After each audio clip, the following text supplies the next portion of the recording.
Welcome to the WA Sporting Car Club's 2024 LGC Nationals recap from Carco Raceway. Get ready to see all the action from day one.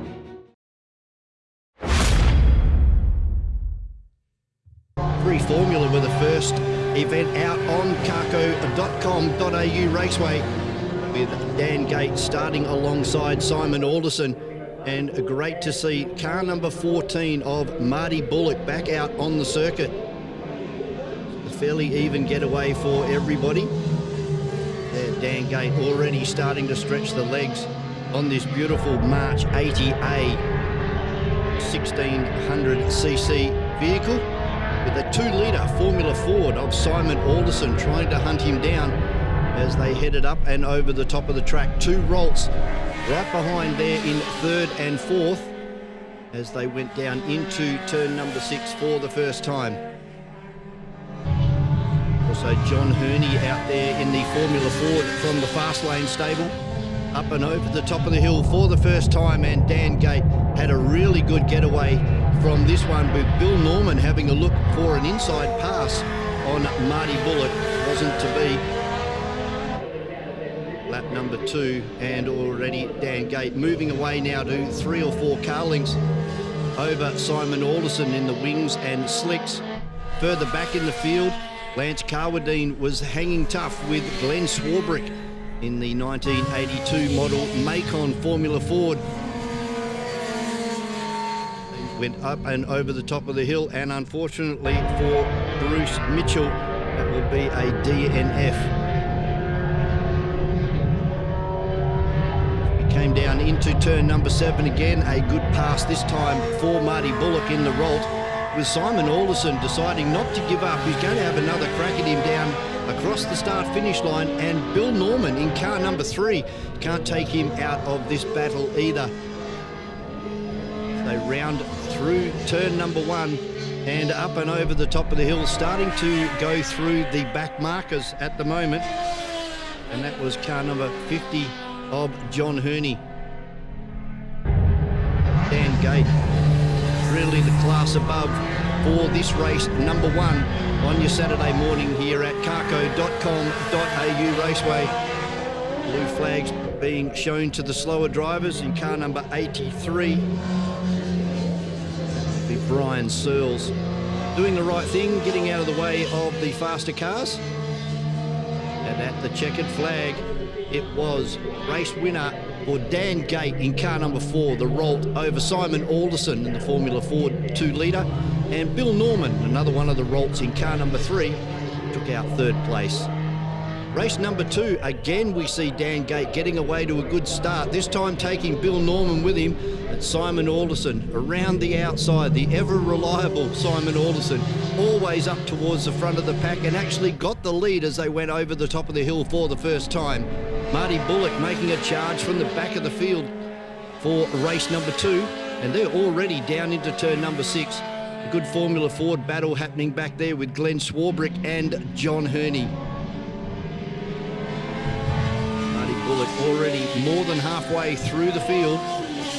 Pick up on car number 22 over the top of the hill. That was Jamie Kirchhoff in the Formula Toyota Argo, and in the Formula Asia Series many years ago. Simon Alderson able to get back in front this time of the March 80A of Dan Gate and Bill Norman in his beautiful Rolt RT4. These three getting away now from Marty Bullock in the other Rolt, car number 14. Simon Alderson shuts the door on Dan Gate. Bill Norman still there, only 2 car lengths behind him as they up and go over the top of the hill again. But Marty Bullock, this car is coming on strong towards the end of this one.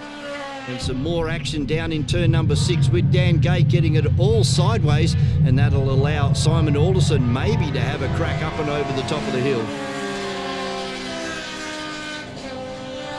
Simon Alderson was right in the slipstream of Dan Gate. Beautifully prepared march. Third place, Bill Norman and Marty Bullock.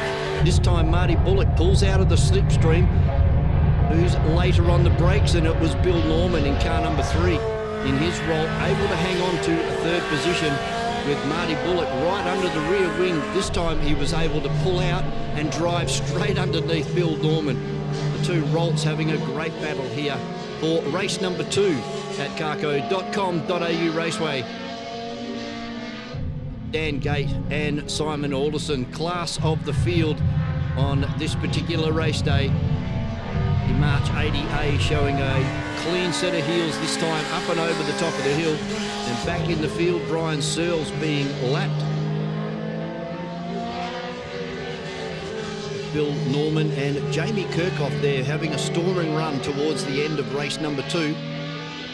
Is Toyota Argo. Simon Alderson getting closer to the rear wing of the March 80A of Dan Gate. But at the finish, it was Dan Gate able to hang on for 2 for 2 from Simon Alderson in second place. And in P3 goes to a hard-charging Jamie Kirchhoff in car number 22.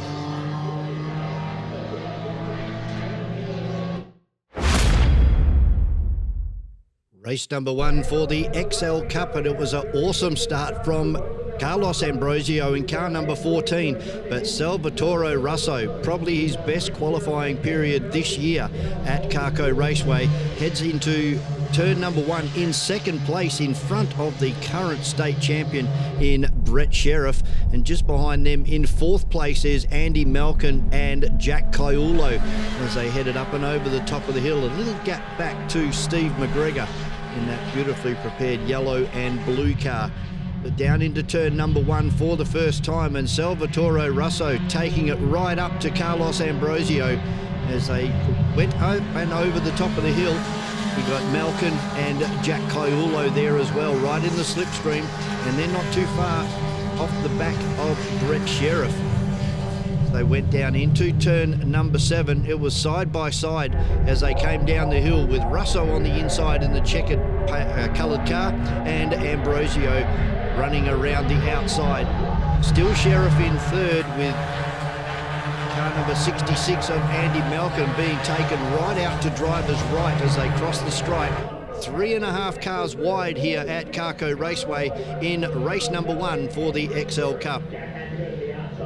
It was still Salvatore Russo hanging on to the lead, but Ambrosio not letting him go, tapping the bumper as they went up through the S's for the second time. Some great battles with Harrison Perez and Tristan Moore in car number 16, a little bit further back. And as you can see, Steve McGregor having a great run as well. He's also involved in this, running fourth at the moment with Andy Malkin, who applies a great pass. And look at young Jack Caiulo. He was on fire in race number 1. Tristan Moore, unfortunately, running the wrong side of the exit ripple strip. But it was Ambrosio that did get to the lead, and he took Brett Sheriff with him and Andy Malkin. Salvatore Russo slipping back through the field. Seaton in car number 95, having a look at the back end of Tristan Moore as they came across the hill. Go forward a few laps now, and we find the car of 95 of Seaton, who has actually lost out in that battle. But up the front, this was a great three-way battle for second place here, with Andy Malkin looking extremely threatening to run around the outside of Brett Sheriff and take Salvatore Russo with him. But as the race progressed, Ambrosio able to get away. A good, tidy margin now as they come up and over the top of the hill from Brett Sheriff. Andy Malkin still holding off Salvatore Russo, but Russo looking to go down the inside of the current West Australian XL Cup champion, but not to be. Brett Sheriff swept the car across in front of him. Andy Malkin still hanging tough in fourth place. Jack Caiulo in car number 7, Tristan Moore, Harrison Perez also having a great dice a little bit further back. Bit of NASCAR action from Malkin in car number 66 in the ex-Barry McCloney car. And as you can see, Salvatore Russo still hanging tough in fourth place. It was a great run in qualifying.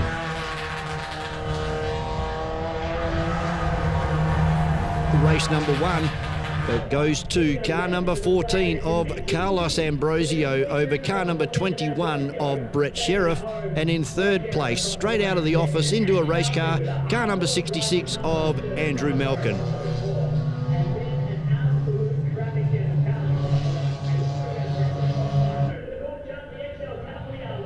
Race number 2 for the XL Cup, and again it was car number 14 of Ambrosio who got the best of the starts from Brett Sheriff, and car number 10 of Salvatore Russo. And look at young Jack Caiulo sneaking underneath Steve McGregor. Andy Malkin also in there in 4th place in car number 6 as they headed up through the S's.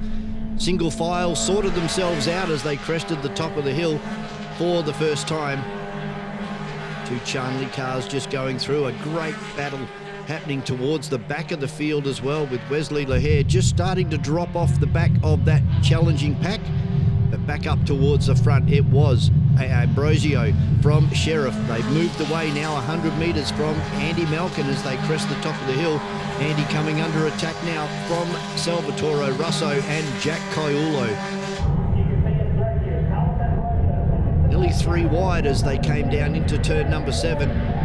This great battle for first and a great battle for third. 3 cars, a little bit of door banging there into turn number 7 from young Jack Caiulo, Salvatore Russo and Andy Malkin. Go forward a couple of laps and this battle was still going. At this time, Harrison Perez starts to get involved in car number 18 as well.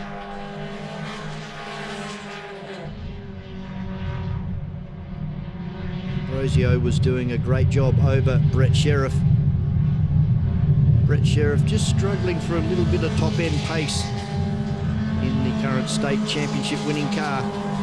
The Salvatore Russo, driver of the day at the moment for our XL Cups. We start to see Harrison Perez in car number 18. He's just overtaken Andy Malkin with Tristan Moore not too far off the back of Andy Malkin.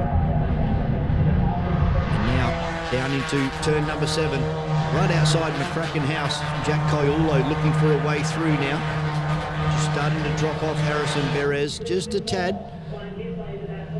Malkin goes defensive and goes to the driver's right over the stripe with Tristan Moore right in the bumper bar of Andy Malkin in car number 66. Very, very close to contact there, side by side on the way out of turn number 1. And look at Perez all over Salvatore Russo in car number 10. Little bit of door banging going into turn number 4.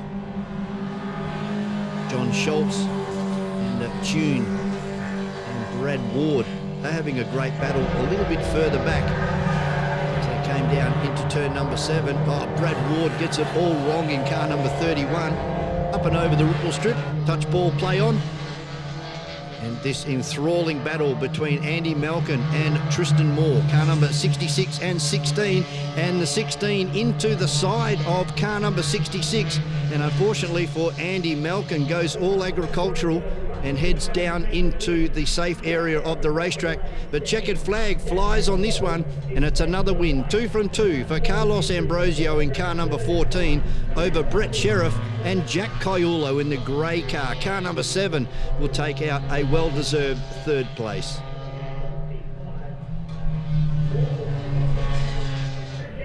Race number 3 for the XL Cup, but this time it was a different winner down into turn number 1. And it was Brett Sheriff over Carlos Ambrosio, Caiulo, Salvatore Russo and McGregor. They're our top 5 as they headed over the top of the hill for the first time. It was starting to get a little bit windy and warm out there on our Saturday afternoon. But a great battle again as they left turn number 6. Side by side with Jack Caiulo up the inside of Carlos Ambrosio, trying to catch Brett Sheriff in car number 21. Salvatore Russo was having an absolute field day out there. 3 really good races for Salvatore Russo in car number 10. As I said earlier in the coverage, best qualifying period for season 2024. As Caiulo gets it all wrong and allows Ambrosio to drive right underneath him, right on the exit of turn number 6. And now Salvatore Russo goes side by side with car number 7 up and over the top of the hill, and they are not too far off the back of Brett Sheriff as we see. Car number 14 of Carlos Ambrosio throws a move and gets it done. On the way down into turn number 7, Caiulo still hanging on for 3rd. Russo in 4th, and Steve McGregor having a great battle there with Salvatore Rosso. Tristan Moore not too far behind him. Unfortunately for Andy Malkin, having to start a fair way back. He's going through all of the slower traffic at the moment. Just gone past Dave Charnley. See Jack Coyulo starting to get a little bit impatient with Brett Sheriff and Carlos Ambrosio. They headed out on turn number 7 and out onto the main straight here at Carco Raceway, but the action was all further back. This time more in front of Andy Malkin. Seaton involved there as well. As they went over the top of the hill, Seaton got a really good run out of turn number 6, and he's taken Steve McGregor with him.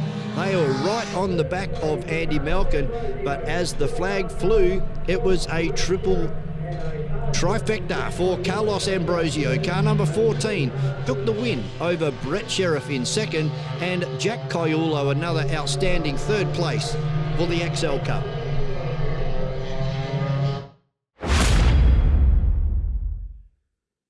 Race number 1 for historic touring cars, and a big field, the biggest field of historic touring cars that we've seen at Carco Raceway for many years, including the international visitor in Nick Swift, and lots of visitors from Queensland, South Australia, New South Wales and Victoria.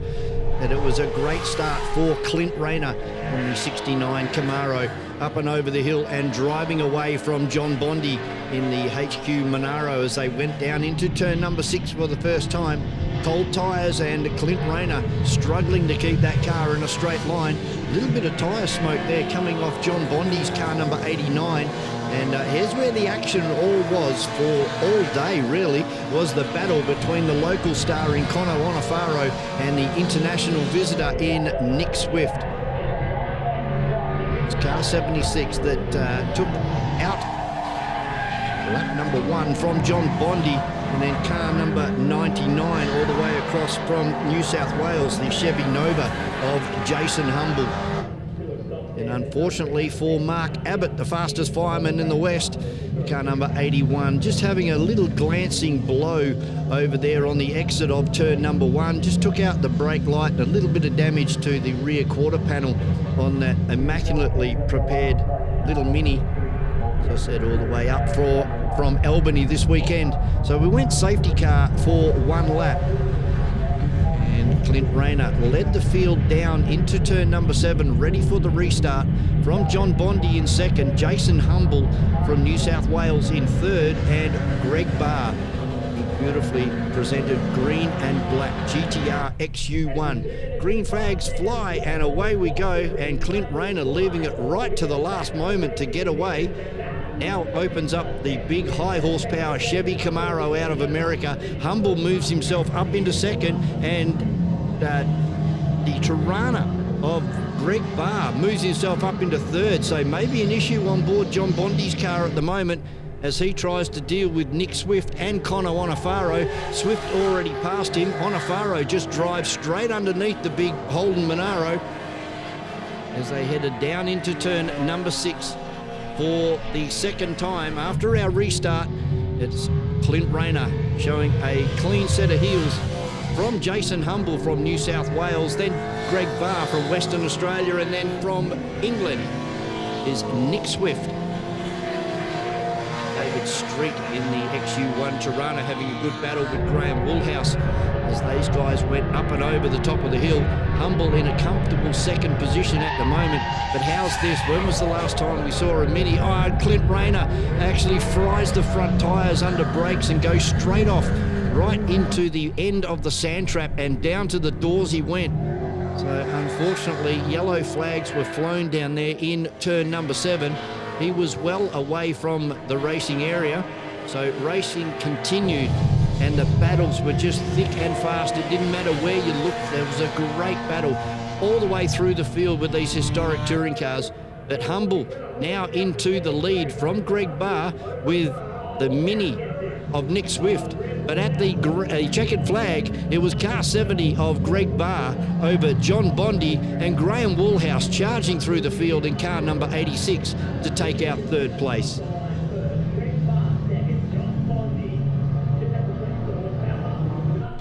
Race number 2 for the historic touring cars, and it was Greg Barr side by side with John Bondi as they headed down into turn number 1 for the first time, and Nick Swift already up into third place in the Rodney Hanson owned Mini out of Queensland. And the battle continued up and across the top of the S's, with Nick Swift now in a commanding second place, able to get past Greg Barr and go on with it, trying to catch the other cars that were just in front of them as they went down into turn number 6. John Bondi having a great run at the moment. Not too far away is Nick Swift in car number 176. Bondi trying to keep this car straight. It looked like there was some sort of issue on board with the tyres as Graham Woolhouse fighting back from a fried battery in qualifying. Peter Piscaneri also having some selector issue problems on the back of this one, and had to start from the rear of the field. You can see him already climbing his way through.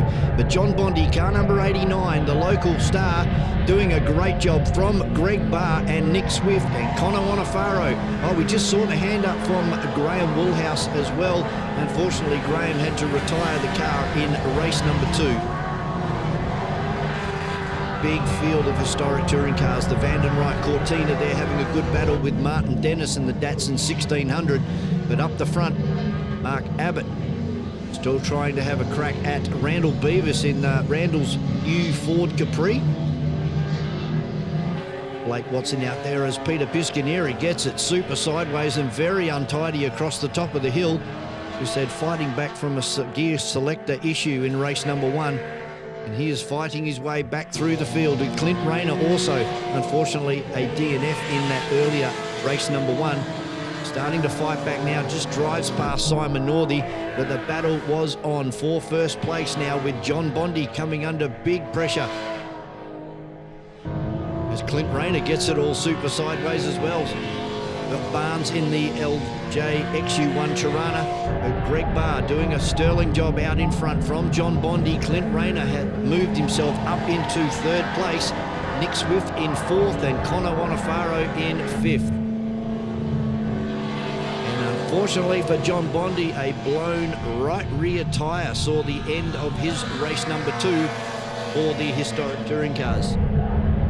Limps his way back into the pit area there, trying not to do any more damage, especially to the rim, to have the tyre delaminate. The checkered flag, and it was all Clint Rayner from Greg Barr in car number 70 and Nick Swift, the international visitor, in his little Mini in car number 176, take out third place.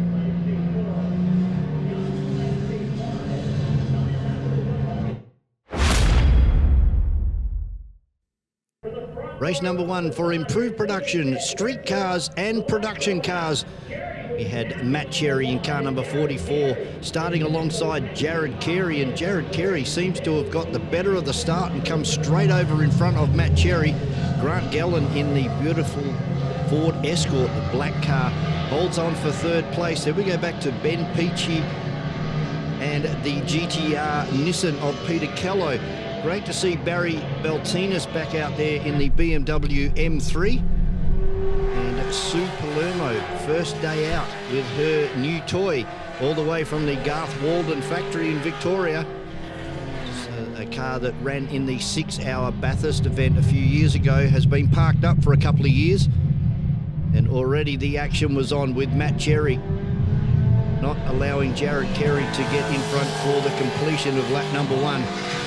Cherry opens up the throttle on that beautifully presented Holden Monaro and just drives away from Jared Carey, who's not short of horsepower anymore or brakes in that 350Z Nissan. Grant Gallen holding on for third place. Peter Kello and Ben Peachy. We have Barry Beltinas and Steve Turpin in the Holden Commodore. Good to see that Lip Palermo was back at this race meeting as well in his Holden Commodore. Cars skipping across the top of turn number 5. Car number 98, the M3 BMW of Barry Beltinas. Further back, Gary Utterson and Thompson in the GTR Nissan factory lookalike. 2-litre turbocharged car running the Nissan factory livery. And unfortunately for Barry Beltinas, his afternoon was done. M3. bad luck for Barry making a return to Carco Raceway after many years away. But their battle was on between Ben Peachy and Peter Kello. Kello in the GTR Nissan car number 67 holds him off on this time through, both turbocharged cars, and a big lock-up under brakes there for Matt Cherry in car number 44. Drives it beautifully straight out, just touches the ripple strip on the exit. Car number 2 of Thompson coming under attack now from Zoccoli. Didn't last very long with Cameron Burns, and car number 17, the Honda Civic, doing a great job.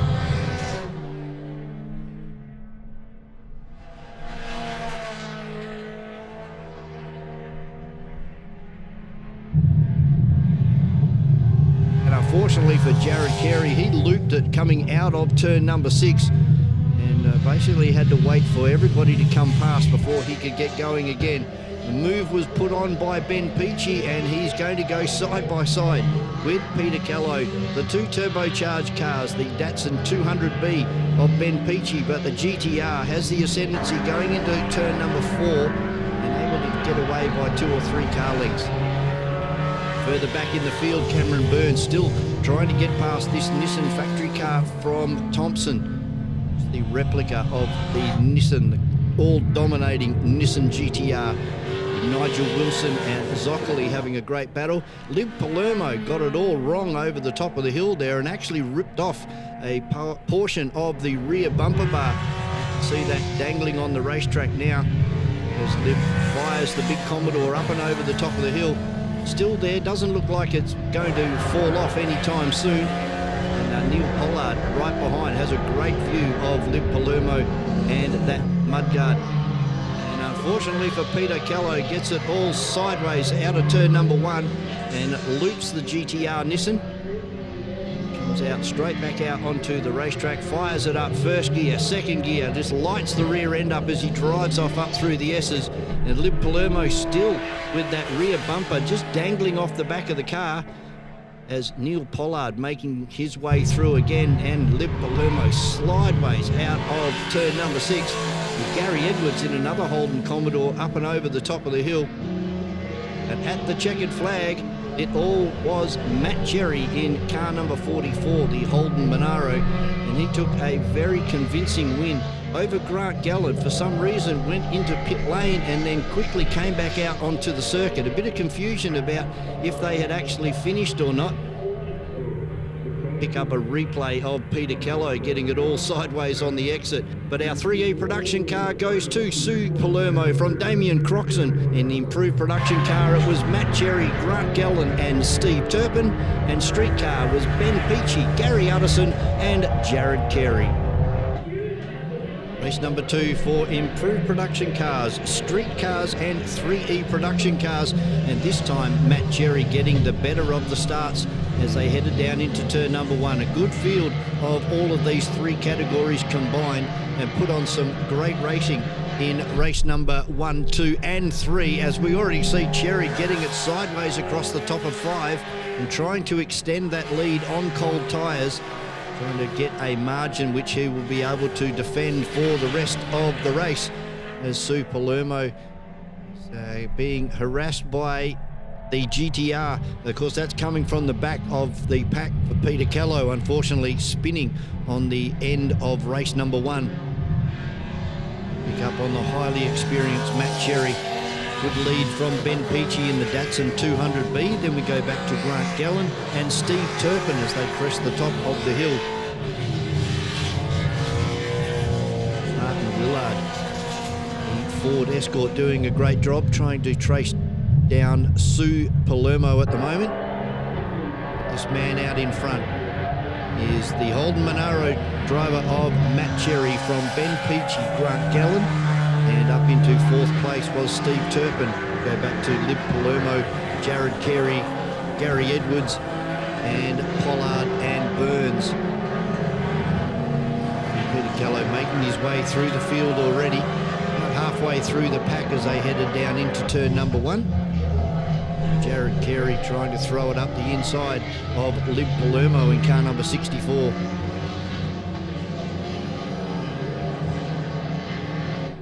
holds on and still holds on as they crested the top of the hill and down into turn number 6. This time Carey went for a run down the inside. I don't think that was going to pay off as Damien Croxon all over the back now of Sue Palermo in this Garth Walden prepared Mercedes.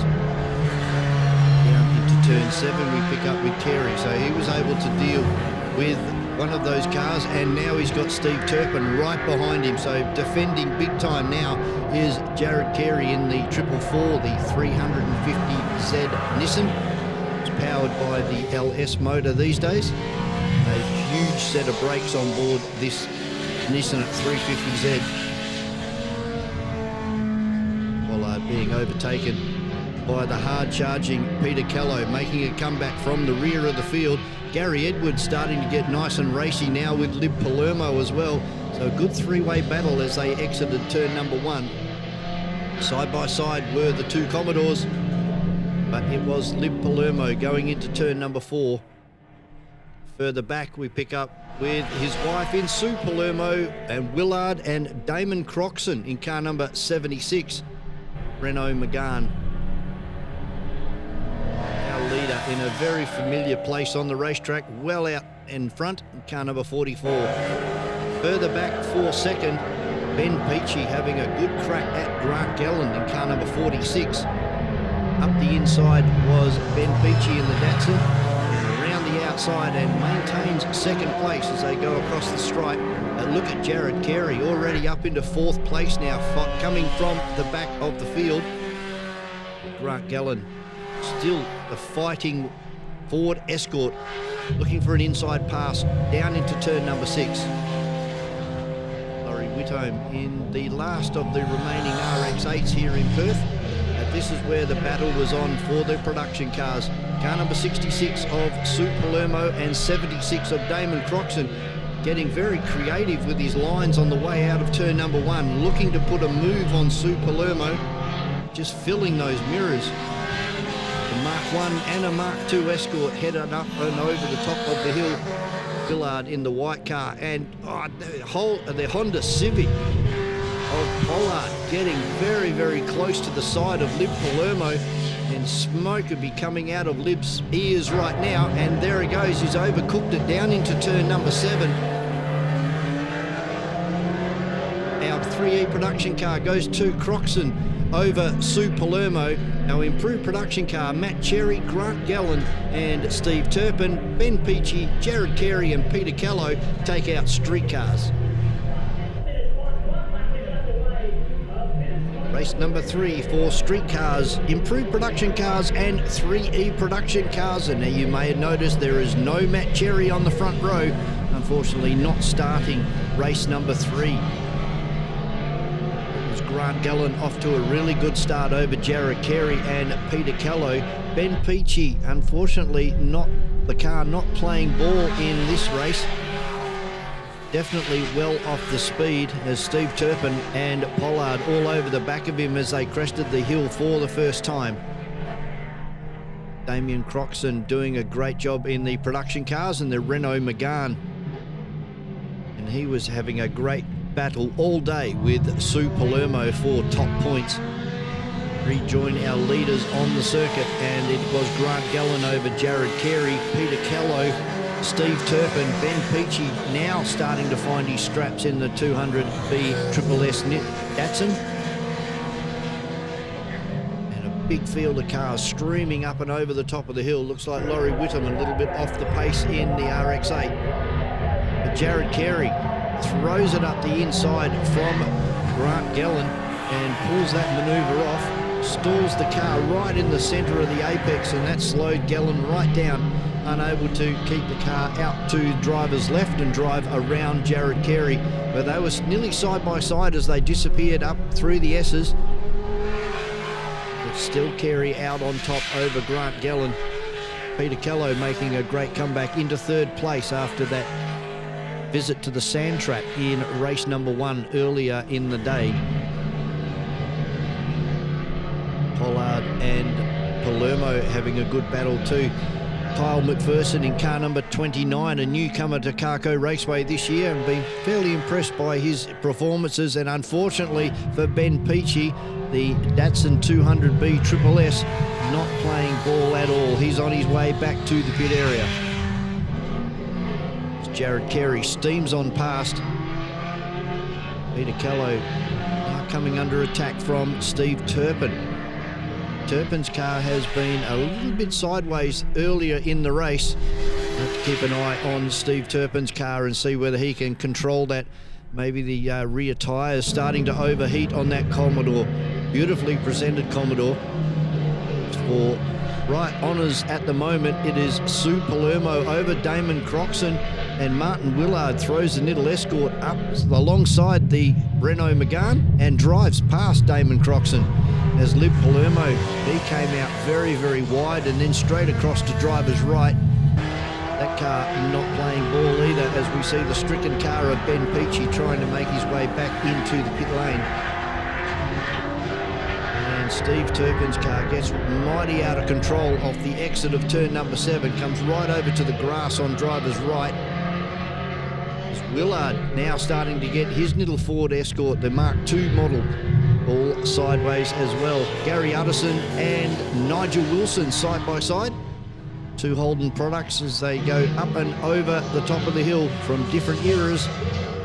And Steve Turpin again gets it sideways, puts the left rear out into the sand and drives around the concrete apron here at Carco Raceway.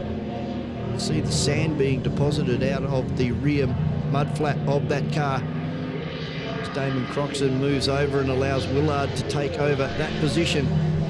Down into turn number 1. Not too many laps remaining in race number 3. And unfortunately for Neil Pollard in the Honda Civic, that looks like an engine had let go. And unfortunately coating the front straight and around turn number 1 with a fairly decent amount of oil.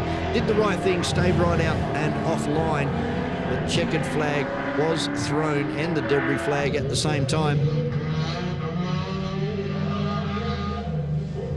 Our improved production car winner was Grant Gallen over Steve Turpin and Gary Edwards for 3rd. Street car was Kerry Callow and Martin Willard for 3rd. And 3E production went to Damien Croxon, Laurie Whittam and Kyle McPherson.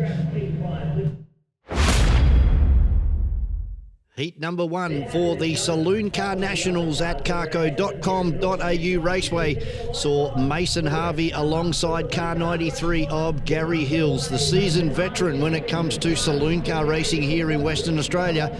Both got off to a very equal start. Look at Grant Johnson in car number 3. He gets shuffled back to 4th place from young Jackson Callow in car number 225.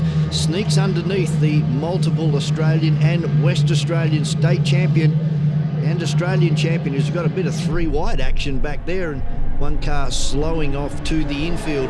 But across the top of the hill, it was all young Mason Harvey at the moment from car 93 of Gary Hills and Grant Johnson. Further back, it was a great battle between the two brothers, the two Kobersteins. They were going for it on lap number 1 and down into turn number 6 for the first time. A big send from Grant Johnson in car number 3 makes a position up over Jackson Callow in the Ford Falcon in 225.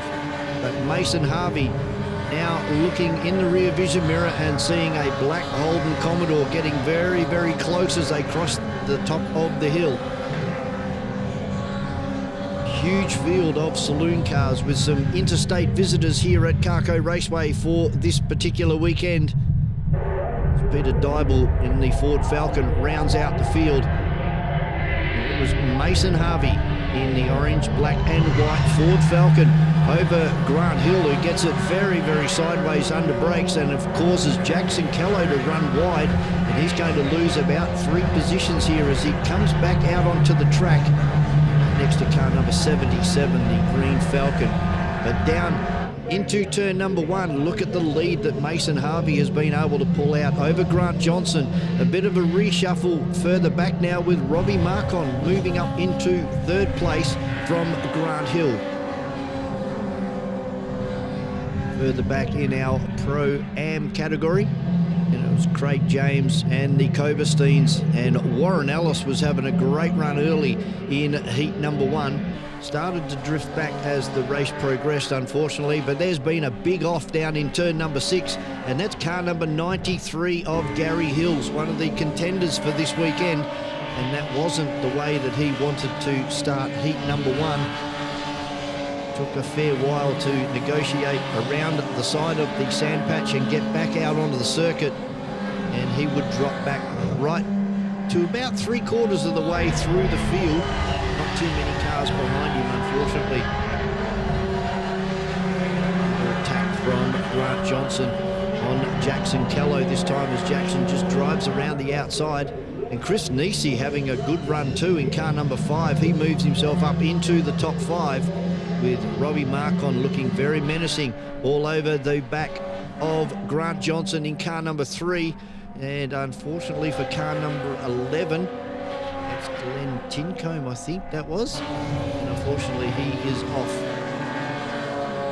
Craig James having a good run in the yellow and black Commodore, as we have another off. This time it's car number 49 of Young Bowley, making a return to Saloon Car Racing in Western Australia.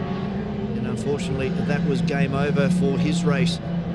Neil Streetfield now just holding off Gary Hills in the Holden Commodore in the Ford Falcon. On a dry day here at Carco, the Ford Falcons have a little bit of an advantage, but in the wet it goes back to the Commodores, and unfortunately no rain this weekend, as you'll see by the results. Adam Coberstein, car number 51, round the outside, trying to chase his brother in car number 46, and unfortunately for young Brock Ralph, oil seal has let go in the motor. Nothing too much, he would be back for race number 2.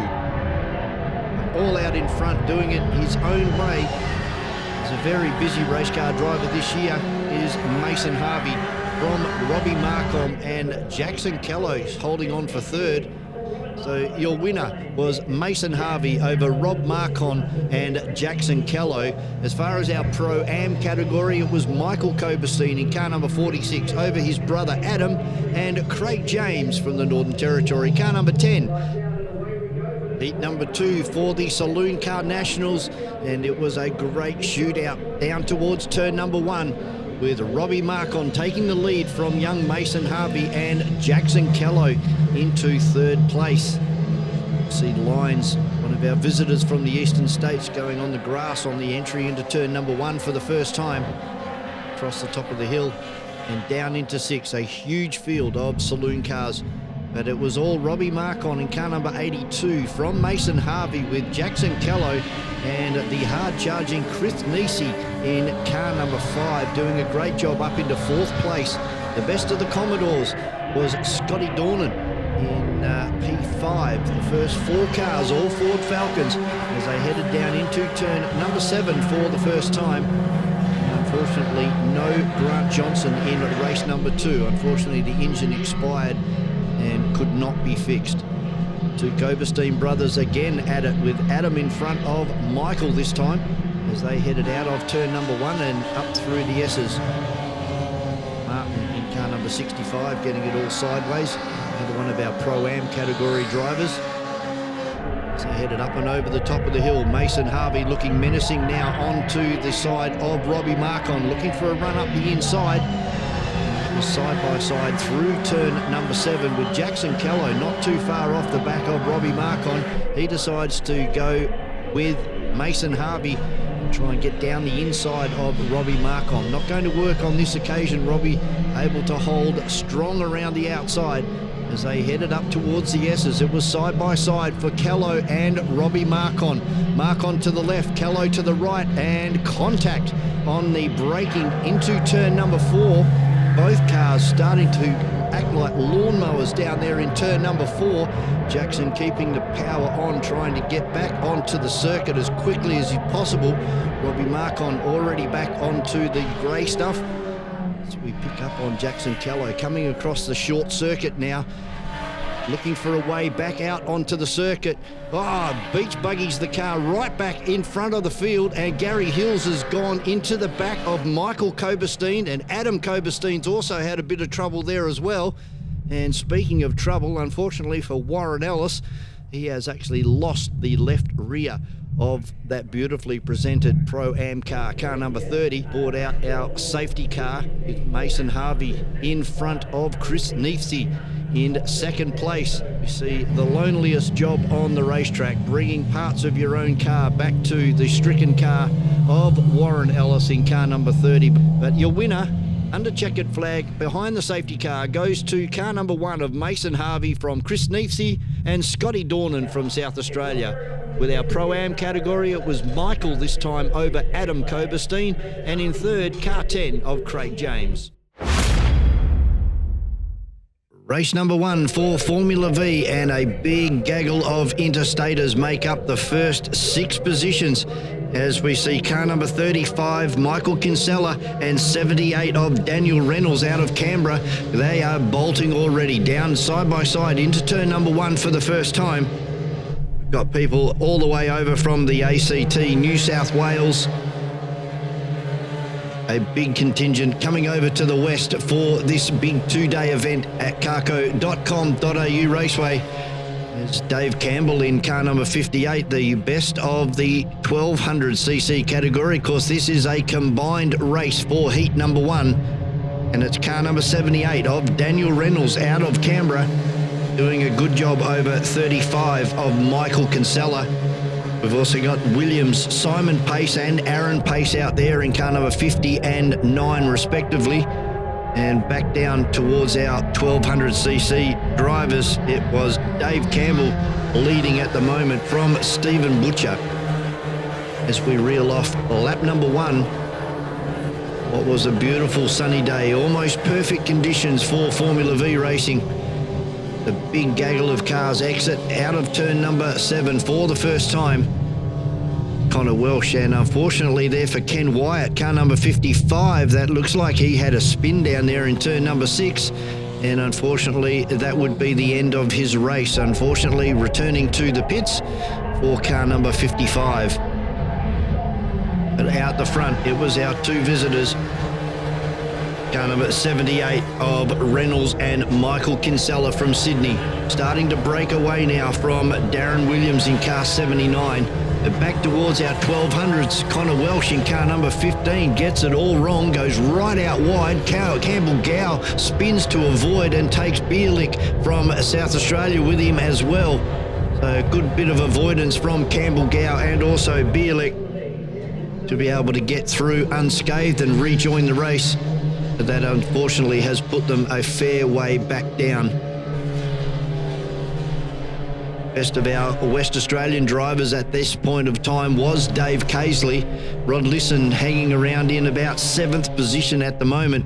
Back towards our 1200s, this battle for 3rd place was really on out the front. It was also a very quick pace with Reynolds, and Michael Kinsella.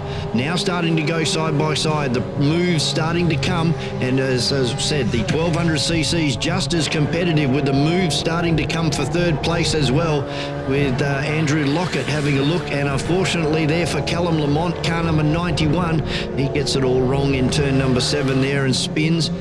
Now stays out of everybody's way, so the race continued on. Car number 79 of Darren Williams looking to put a move on car 50, one of the Pace drilling cars, Simon Pace from New South Wales.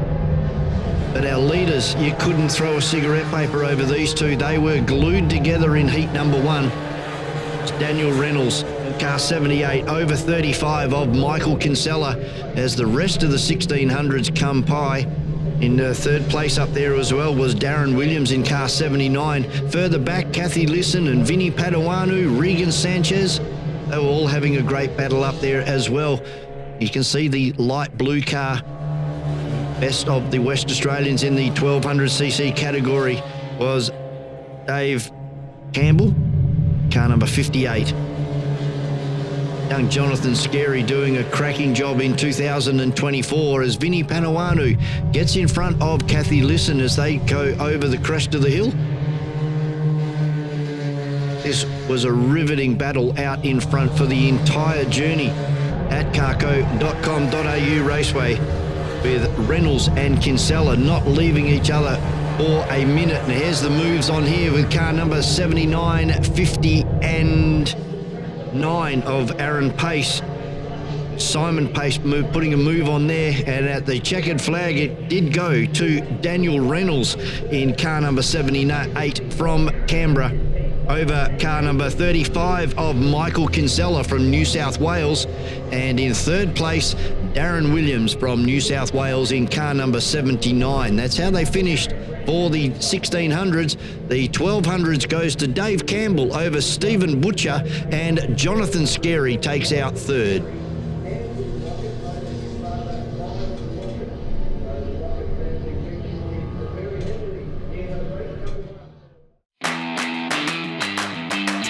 We hope you all enjoyed the action from day one here at Carco Raceway for the LGC Nationals. Day 2 coming soon.